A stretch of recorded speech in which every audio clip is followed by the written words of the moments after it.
जरूरी सूचना है आप सभी स्टूडेंट्स के लिए। स्टडी फॉर सिविल सर्विसेज का Android app Google play store में आ चुका है, उसको प्लीज तुरंत इंस्टॉल कर लीजिए। और अगर आप स्टडी फॉर सिविल सर्विसेज के सिर्फ ऐप से कोई भी कोर्स, कोई भी पीडीएफ परचेज करते हैं तो उसमें अप्लाई कूपन, अगर आप ज्ञान सर जो है आप उसमें अप्लाई करते हैं, ये कूपन कोड है, तो उसमें 20% फीस तुरंत माफ हो जाएगी। मतलब 20% डिस्काउंट तुरंत उसमें लग जाएगा। ज्ञान सर लिखना है, नॉर्मली ज्ञान सर स्मॉल लेटर में है सब कुछ, कोई स्पेस नहीं, कोई कॉलम नहीं, सिर्फ ज्ञान सर, GYANSIR। इस तरह से अगर कूपन कोड लगाते हैं आप ऐप में बाई करने से पहले, जो अप्लाई कूपन वाले में आता है, तो 20% का डिस्काउंट तुरंत मिलेगा। वीडियो देखिए। नमस्कार दोस्तों, ज्योग्राफी के सेक्शन वाइज टेस्ट के एक और लेक्चर में आपका स्वागत है। तो ये 7वां लेक्चर है, सेक्शन वाइज टेस्ट ज्योग्राफी का हम लोग देख रहे हैं। 300 क्वेश्चन का टेस्ट मैं आपको करा रहा हूँ, 500 मोस्ट एक्सपेक्टेड क्वेश्चन डाल चुका हूँ। ठीक है, आपको ये चीज़ें करनी होंगी और PYQ ज्योग्राफी के। ठीक है, तो आपका अच्छा रिवीजन हो जाएगा। बाकी स्टडी फॉर सिविल सर्विसेज पे टेस्ट सीरीज, पेड क्विज आप अगर लगातार लगा ही रहे तो कोई परेशानी की बात ही नहीं है। मोर देन इनफ है इतना सिलेक्शन मटेरियल आपके लिए। ठीक है, तो चलिए शुरू करते हैं आज का लेक्चर क्वेश्चन नंबर 51 से। कह रहा है निम्नलिखित में से गलत क्या है। ठीक है, भारत में जनसंख्या का औसत घनत्व 382 व्यक्ति प्रति वर्ग किलोमीटर है।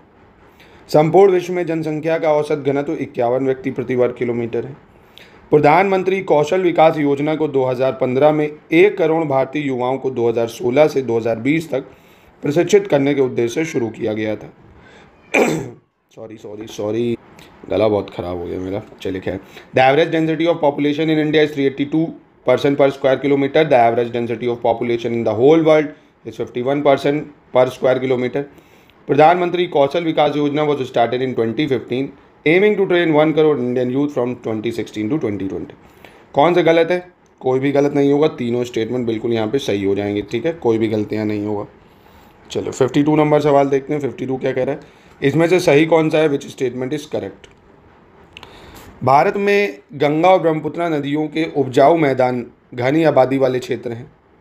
चीन में हुआंगी और चांगजियांग नदियों के उपजाऊ मैदान घनी आबादी वाले क्षेत्र हैं। मिस्र में नील नदी के उपजाऊ मैदान घनी आबादी वाले क्षेत्र हैं। और इजराइल के मृत सागर में 340 ग्राम प्रति लीटर लवणता पाई जाती है। ठीक है, the fertile plain of Ganga and Brahmaputra river in India are densely populated area. The fertile plains of Huanghe and Changjiang rivers in China are densely populated areas. The fertile plains of Nile River in Egypt are densely populated area. Dead Sea in Israel has salinity of 340 ग्राम पर litre of water. ठीक है, यहाँ पे कौन सा statement आपका सही होगा ये बताना है आपको। तो देखिए यहाँ पे भी चारों स्टेटमेंट आपके सही हो जाएंगे। ठीक है, चारों सही हो जाएंगे बिल्कुल। वर्ल्ड ज्योग्राफी से रिलेटेड प्रश्न है ये।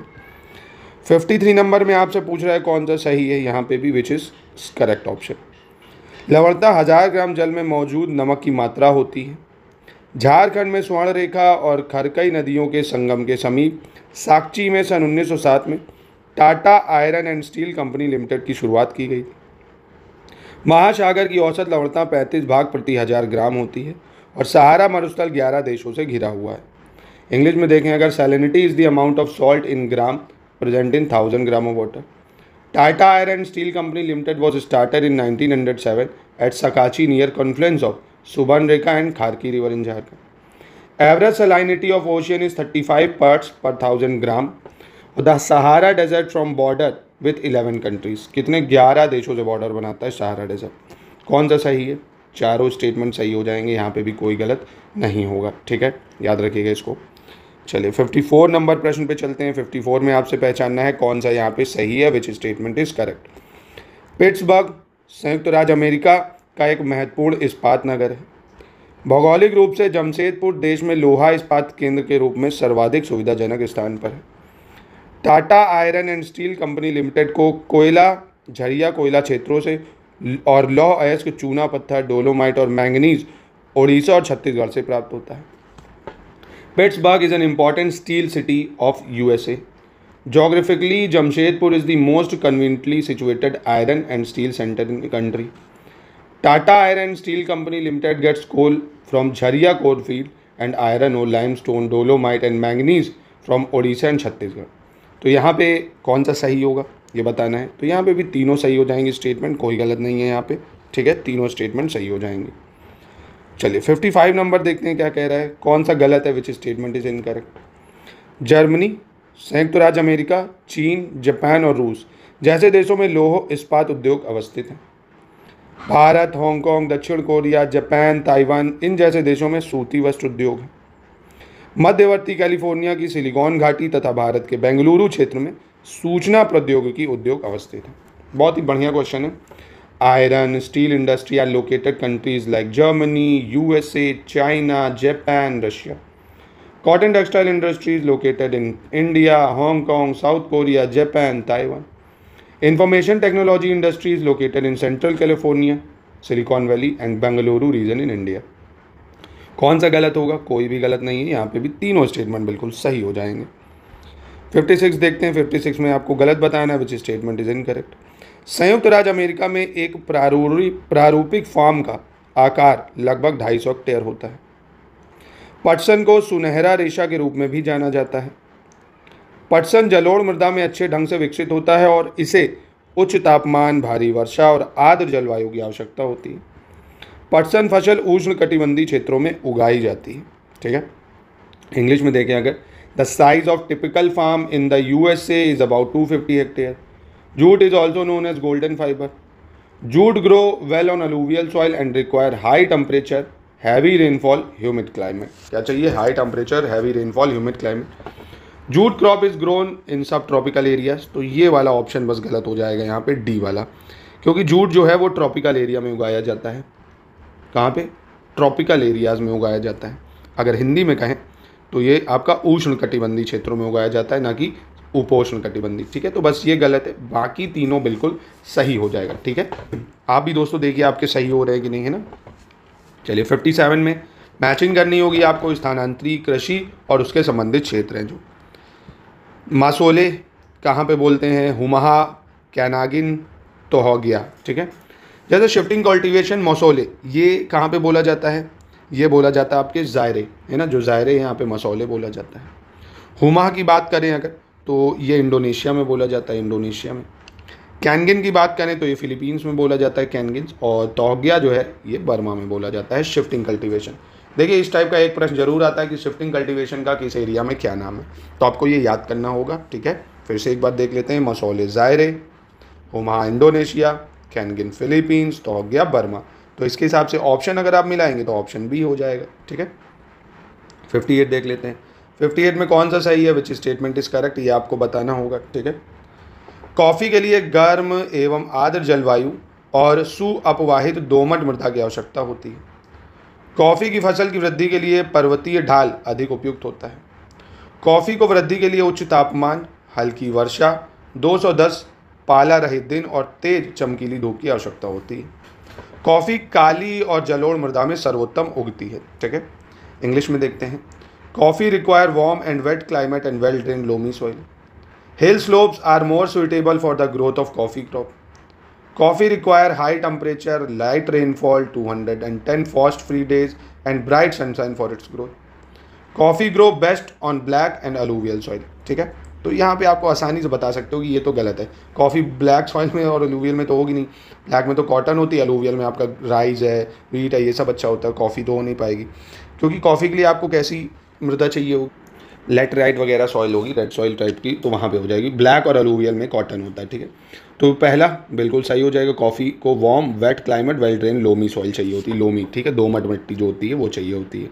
ठीक है, पहला सही है। दूसरा, कॉफ़ी की फसल की वृद्धि के लिए पर्वतीय ढाल और अधिक उपयुक्त होती है, बिल्कुल ये सही हो जाएगा। तीसरा, चौथा गलत हो जाएगा। ठीक है, और दोस्तों अगर बात कर लें कॉफ़ी के प्रोडक्शन में सबसे ज़्यादा कंट्रीज़ कौन है जो कॉफ़ी प्रोड्यूस करती हैं, तो ये भी याद रखना, ब्राज़ील है नंबर 1 पे कॉफ़ी प्रोडक्शन में।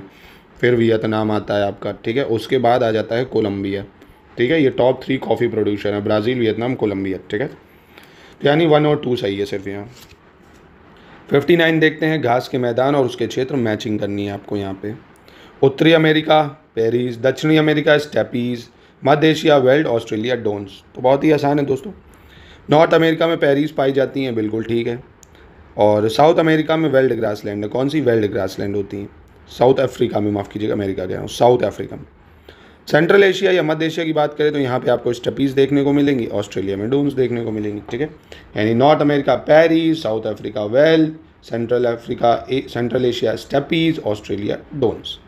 तो 59 का ऑप्शन ए बिल्कुल सही हो जाता है। ठीक है, 60 देख लेते हैं। 60 में आपको बताना है कौन सा विकल्प सही है, विच स्टेटमेंट इज करेक्ट। विश्व का पहला सौर और पवन ऊर्जा संचालित बस अड्डा स्कॉटलैंड में है।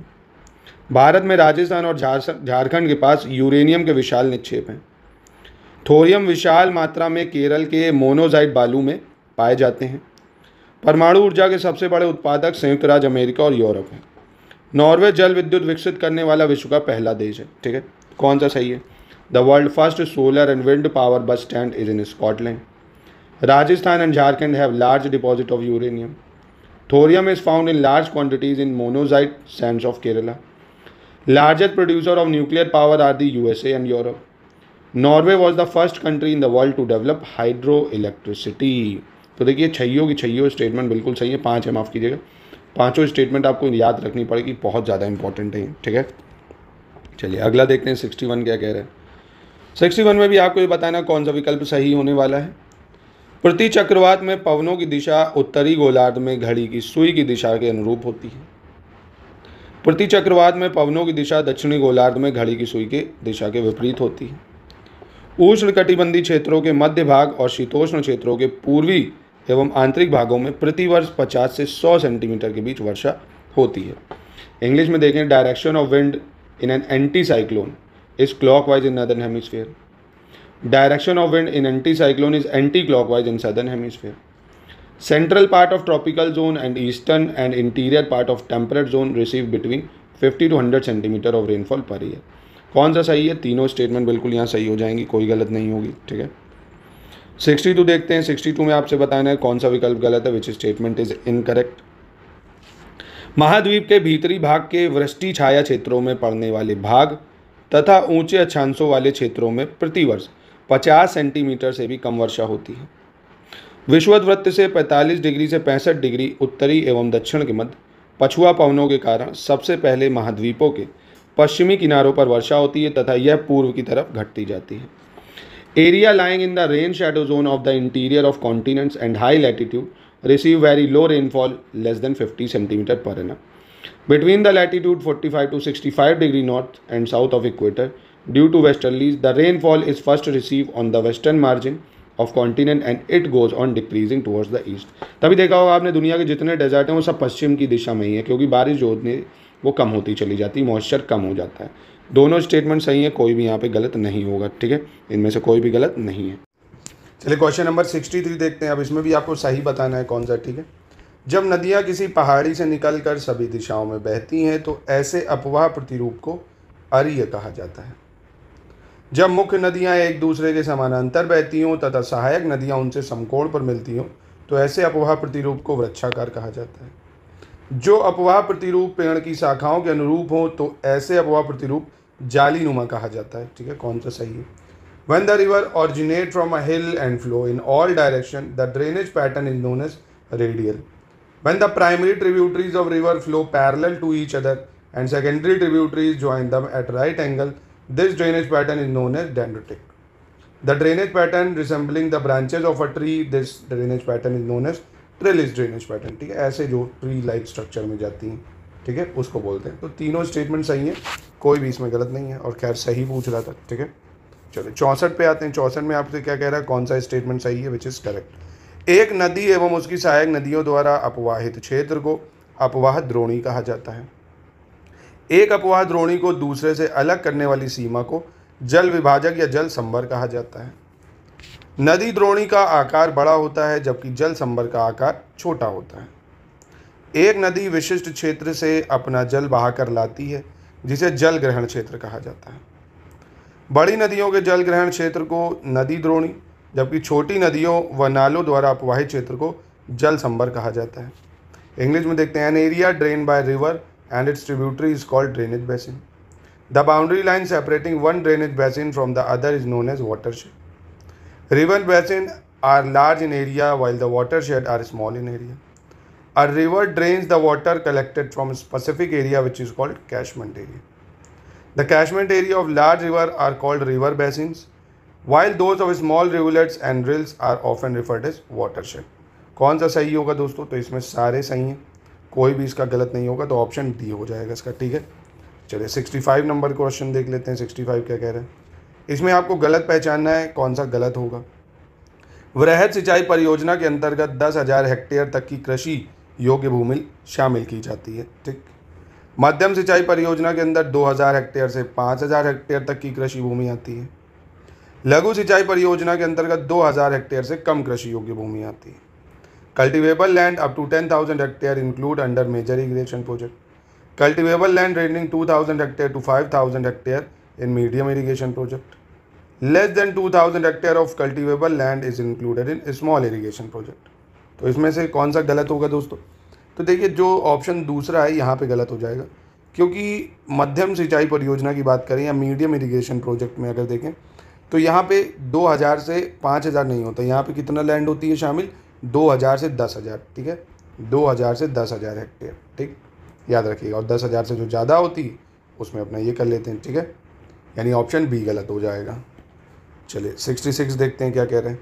ज्वार की फसल के लिए कितनी वर्षा की आवश्यकता होती है? Rainfall required for jowar crop 30 से 100, 50 से 75, 60 से 120 या 37 से 75 सेंटीमीटर। तो इसके लिए हमें आवश्यकता होती है 30 से 100 सेंटीमीटर रेनफॉल की, यानी 30 से 100 सेंटीमीटर रेनफॉल की। ठीक है, 67 देखते हैं। 67 में बताना है कौन सा गलत है, which statement is incorrect. Carbon monoxide global warming के लिए मुख्य रूप से जिम्मेदार है, क्योंकि विभिन्न ग्रीन हाउस गैसों में इसकी मात्रा सबसे अधिक होती है। वायुमंडल में सल्फर डाइऑक्साइड, नाइट्रोजन के ऑक्साइड्स, क्लोरीन तथा फ्लोरीन जैसे हैलोजन पदार्थों की उपस्थिति के कारण वर्षा में अम्लता की मात्रा बढ़ जाती है। जीवाश्मों की अत्यधिक उपयोग, वनों के विनाश, परिवहन के साधनों में अत्यधिक वृद्धि के कारण बड़े पैमाने पर जलवायु परिवर्तन हुआ है। ऊर्जा पिरामिड किसी भी पारिस्थितिकी तंत्र में प्रत्येक पोषी स्तर पर प्रति इकाई समय में प्रति इकाई क्षेत्रफल में उपयोग की गई ऊर्जा की कुल मात्रा को प्रदर्शित करता है। इंग्लिश में देखते हैं। Carbon monoxide is mainly responsible for the global warming because it has the highest quantity among various green house gases. The amount of acidity in rain increases due to the presence of halogens, substances like sulfur dioxide, oxide of nitrogen, chlorine, fluorine in the atmosphere. Climate change has occurred on a large scale due to excessive use of fossils, destructions of forests, excessive increase in means of transportation. The energy pyramid displays the total amount of energy used per unit area at a time which trophic level in ecosystem. तो देखिए पहला गलत हो जाए, क्योंकि carbon monoxide नहीं, carbon dioxide जो है वो सबसे ज़्यादा रिस्पॉन्सिबल होता है ग्लोबल वार्मिंग के लिए। ठीक, तो पहला हो गया गलत, 2, 3, 4 बिल्कुल सही है यहाँ पे। ठीक है, चलिए 68 देखते हैं कौन सा विकल्प गलत है, विच इज़ इनकरेक्ट। जापान के नागोया शहर में 18 से 29 अक्टूबर 2010 को जैव विविधता सम्मेलन आयोजित हुआ था। 22 मई 2015 को अंतर्राष्ट्रीय जैव विविधता दिवस मनाया गया था तथा इसे जैव विविधता संरक्षण दिवस भी कहा जाता है। प्रायद्वीपीय भारत में दादर और नागर हवेली, तमिलनाडु और गोवा को छोड़कर शेष सभी राज्यों में 20 से 30% भूमि वनों के अधीन है। The conference on biological diversity was held on 18 to 29 October 2010 at Nagoya city, Japan. International biodiversity day celebrated on 22 May and it is called world biodiversity conservation day. In peninsular India 20 to 30% of land is under forest in all the state except Dadra, Nagar Haveli, Tamil Nadu and Goa. तो इसमें कौन सा गलत होगा दोस्तों? कोई भी गलत नहीं है, तीनों स्टेटमेंट बिल्कुल सही हो जाएंगे। ठीक है, क्वेश्चन नंबर 69 देखते हैं दोस्तों। इनमें से कौन सा सही, एक चीज़ कर लीजिए कौन सा सही नहीं है। ठीक है, विच इज़ इनकरेक्ट कर लीजिए। समताप मंडल में पाई जाने वाली ओजोन परत को जीवन रक्षक छतरी कहते हैं, क्योंकि यह सूर्य से आने वाली पैराबैंगनी किरणों को अवशोषित करती है। ओजोन परत सूर्य से आने वाली पैराबैंगनी किरणों को 70 से 90% तक रोक देती है। ओजोन परत में छिद्र सर्वप्रथम जो फॉरमैन द्वारा 1971 ईस्वी में अंटार्कटिका में देखा गया था। और ओजोन परत में छिद्र होने का जो प्रमुख कारक है वो है क्लोरोफ्लोरोकार्बन, और इसकी उत्पत्ति क्लोरोफ्लोरोकार्बन, कार्बन टेट्राक्लोरीन, मिथाइल क्लोरोफॉर्म व मिथाइल ब्रोमाइड जैसे रसायनों से होती है। ठीक है, यानी ओजोन लेयर जो स्ट्रेटोस्फेयर में होती है यूवी रेज एब्जॉर्ब करती है, बिल्कुल सही है। ओजोन लेयर ब्लॉक कर देती है 70 से 90% यूवी रेज जो आती है सन से, ये भी ठीक है। और ओजोन होल की जो या होल ऑफ जो ओजोन लेयर है वो डिस्कवर करता फॉरमैन, जो फॉरमैन ने अंटार्कटिका में, ये तो बात सही है, पर ये 1971 में नहीं 1973 में करा था। ठीक है, तो ये गलत हो जाता है। तीसरा भी सही है, जो मेन फैक्टर है कॉजिंग ओजोन होल वो क्या था? क्लोरोफ्लोरोकार्बन, जो कि ठंडी डिवाइसों में लगा होता है, एसी, फ्रिज, इन सब में। और केमिकल जैसे क्लोरोफ्लोरोकार्बन है, कार्बन टेट्राक्लोरीन है, मेथिल क्लोरोफॉर्म है, ये भी सही है। ठीक है, चलो अगला देखते हैं 70 नंबर क्या कह रहा है। कौन सा विकल्प सही है, विच स्टेटमेंट इज करेक्ट। दिक्सूचक एक उपकरण है जिसका उपयोग मुख्य दिशाओं का पता लगाने के लिए किया जाता है। हम दिक्सूचक की सहायता से किसी स्थान की दिशा का पता लगा सकते हैं। दिक्सूचक की चुंबकीय सुई की दिशा हमेशा उत्तर दक्षिण दिशा में होती है, और जब एक कच्चे आरेख को बिना पैमाने की सहायता से खींचा जाता है तब इसे रेखा चित्र मानचित्र कहते हैं। एक छोटे क्षेत्र के बड़े पैमाने पर खींचा गया रेखा चित्र खाका कहलाता है। इंग्लिश में देखिए, the compass is an instrument use to find out main direction. We can find out the direction of a place with the help of compass. The direction of magnetic needle of the compass is always in the north south direction.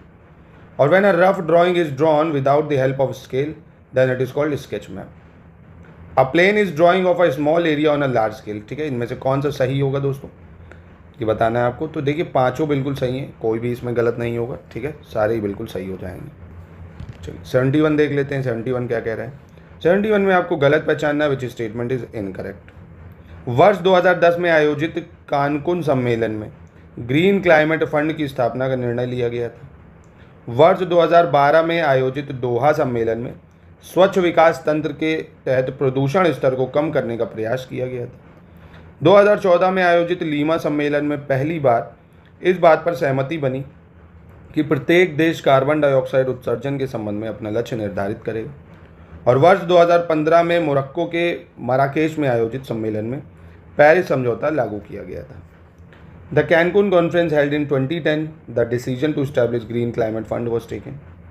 In Doha conference held in 2012, an effort was made to reduce the pollution level under the Clean Development Mechanism. For the first time in the Lima conference held in 2014, it was agreed that each country would set its own target regarding carbon dioxide emission. And the Paris Agreement was implemented in the conference held in Marrakech, Morocco in 2015. तो यहाँ पे कौन सा गलत हो जाएगा दोस्तों, तो ये देखिए पेरिस एग्रीमेंट जो है इम्प्लीमेंट हुआ था, जो माराकाश में मोरक्को में कॉन्फ्रेंस हुई थी 2016 में, ना कि 15 में, है ना। तो ये गलत है बस, बाकी तीनों स्टेटमेंट बिल्कुल सही हो जाएंगे यहाँ पे। ठीक है, 72 में कह रहा है कौन सा सही है, विच स्टेटमेंट इज करेक्ट, ये बताना है आपको। ट्रोपोफाइट उष्णकटिबंधीय क्षेत्रों में वनों और घासों में उगने वाली वनस्पति हैं। हाइड्रोफाइट अधिक आर्द्रता वाले क्षेत्रों में उगने वाली वनस्पति हैं। ज़ेरोफाइट शीतोष्ण कटिबंधीय टैगा क्षेत्रों में उगने वाली वनस्पति हैं। क्रायोफाइट शीत कटिबंधीय टुंड्रा क्षेत्रों में उगने वाली वनस्पति हैं। हेलोफाइट नमकीन मृदा पर उगने वाली वनस्पति हैं। ठीक है, इंग्लिश में देखते हैं। ट्रोफोफाइट क्या होता है भाई, ट्रोफोफाइट होता है plant that are grown in forest grasses in tropical region. ठीक, तो ये बिल्कुल सही हो जाएगा। हाइड्रोफाइट क्या होता है, plant that grown in area with high humidity, तो ये गलत होगा। हाइड्रोफाइट होता है जो जल के ऊपरी सतह पर उगती हैं या अपर लेयर पे जो उगती हैं वनस्पतियाँ, है ना। कहाँ पे उगती हैं, अपर सरफेस ऑफ वाटर या जल की ऊपरी सतह पर। ज़ायरोफाइट क्या है भाई, plants that grown in temperate taiga region, तो ये भी गलत हो जाएगा। ज़ायरोफाइट होते हैं जो ट्रॉपिकल डेजर्ट एरिया में उगते हैं। कहाँ पे, ट्रॉपिकल डेजर्ट एरिया में जो उगते हैं उनको ज़ायरोफाइट बोलते हैं। ट्रॉपिकल डेजर्ट एरिया क्या बोलते हैं, ज़ायरोफाइट, यानी उष्ण कटिबंधीय मरुस्थलीय क्षेत्र, तो ये भी हो गया गलत आपका। चौथा, cryophyte plant that grown in cold tropical tundra region, ये ठीक हो जाएगा। और halophyte plant that grow on saline soil, ये भी बिल्कुल सही हो जाएगा। इंपॉर्टेंट है, याद रखना, ट्रोफोफाइट, हाइड्रोफाइट, ज़ायरोफाइट, क्रायोफाइट, हेलोफाइट। ठीक है, तो 1, 4, 5 बस सही है, 1, 4, 5। ठीक है, चलिए 73 नंबर देख लेते हैं क्या कह रहे हैं। नवीनतम कृषि डाटा 2023 में सही विकल्प बताना है, सेलेक्ट द करेक्ट ऑप्शन, कौन सा सही होगा। भारत अमरूद, केला, जूट, आम, कपास के बीज, कपास, लिंट, दूध, भिंडी, प्याज, पपीता, मसाला, चीनी, कुल दालों तथा भैंसों के दूध के उत्पादन में विश्व में पहले स्थान पर है। भारत बैगन, पत्ता गोभी, फूल गोभी, कपास, मूंगफली, आलू, चावल, रेशम, गन्ना, संतरा, चाय, अनिर्मित तंबाकू, टमाटर, कुल फल, सब्जियां, गेहूं के उत्पादन में दूसरे स्थान पर है। और वहीं भारत नारियल, अंडा, रेपसीड और खाद्यान्न के उत्पादन में तीसरे स्थान पर है। ठीक है, India rank first in production of guava, banana, jute, mango, cotton seed, cotton lint, milk, okra, onion, papaya, spice, sugar, कितनी सारी चीज़ें। India rank second in the production of brinjal, cabbage, cauliflower, cotton, groundnut, potato, rice, silk, sugar cane, orange, tea, unmanufactured tobacco, tomato, total fruits, vegetable and wheat. India rank third in production of coconut, egg, rapeseed and total food grain. तो कौन सा सही है भाई? तो इसमें तीनों ही सही हो जाएंगे, कोई गलत नहीं है। याद रखना 5 स्टार क्वेश्चन है, इंपॉर्टेंट डाटा के अनुसार है। चलिए क्वेश्चन नंबर 74 देख लेते हैं, आपका क्या कह रहा है। 74 नवीनतम कृषि डाटा पे बेस्ड सवाल है। भारत सेब के उत्पादन में 5वें स्थान पर है वर्ल्ड में। भारत ग्रीन कॉफ़ी के स्थान में 8वें स्थान पर है। भारत ज्वार के उत्पादन में 4थे स्थान पर है। मक्का के उत्पादन में 6ठे स्थान पर है। मांस के उत्पादन में 5वें स्थान पर है। प्राकृतिक रबर के उत्पादन में 6ठे स्थान पर है। ठीक है, तो यहाँ पे कौन सा सही होगा भाई? देखिए ये तो हिंदी इंग्लिश आप कर ही लोगे, एकदम सेब एप्पल बोलते हैं तो पता है भारत 5वें पे। इसमें सारे ही बिल्कुल स्टेटमेंट सही हो जाएंगे, कोई भी गलत इसमें नहीं है। ठीक है, सब के सब सही हैं सारे। ठीक है, याद रखना इंपॉर्टेंट डाटा पे बेस्ड सवाल है ये, आपका लेटेस्ट डाटा। चलिए 75 देखते हैं क्या कह रहे हैं। निम्नलिखित में से सही विकल्प कौन सा है? Choose the correct option. जब जीवित पॉलिप्स मरते हैं तब उनका कंकाल बच जाता है। अन्य पॉलिप्स की वृद्धि इन ठोस कंकालों के ऊपर होती है जो बढ़ते बढ़ते काफ़ी ऊंचे होते हैं और इस प्रकार प्रवाल द्वीपों का निर्माण करते हैं। बड़े देश जिनका विस्तार पूर्व से पश्चिम की ओर बहुत अधिक होता है वह पूरे देश का मानक समय एक नहीं होता है। अंडमान निकोबार द्वीप समूह भारत से दक्षिण पूर्व दिशा में बंगाल की खाड़ी में स्थित है। When living polyps die, their skeleton remain. Other polyp grow on the top of these solid skeleton, which grow very high and thus form coral island. तो बनते ही है कोरल आइलैंड ऐसे ही जब पॉलिप्स मरने लगते हैं, क्योंकि पॉलिप्स और जूज़ैंथेल एक दूसरे के ऊपर रहते हैं, तो वो कार्बोनेट जो होता है कैल्शियम कार्बोनेट उसके अवशेष छोड़ते हैं जिससे कोरल आइलैंड बनते हैं। In big countries which extended a lot from east to west, जैसे रशिया ही देख लो भाई, है ना। There is no standard time for entire country, है ना, उसका स्टैंडर्ड टाइम 11 टाइम जोन बढ़ जाएगा। Andaman and Nicobar island located in Bay of Bengal in south east direction from India. बिल्कुल सही है भाई, इधर हो गया। तो तीनों स्टेटमेंट यहाँ सही हैं, तीनों स्टेटमेंट बिल्कुल सही है, कोई भी गलत नहीं। यहीं पे इस वीडियो की भी करते हैं समाप्ति। 25 क्वेश्चन का एक टेस्ट आपको कल मैं और कराऊंगा। इसके बाद हम लोग शानदार प्रैक्टिस करेंगे फिर दूसरे टॉपिक के टेस्ट की। दोस्तों मिलते हैं नेक्स्ट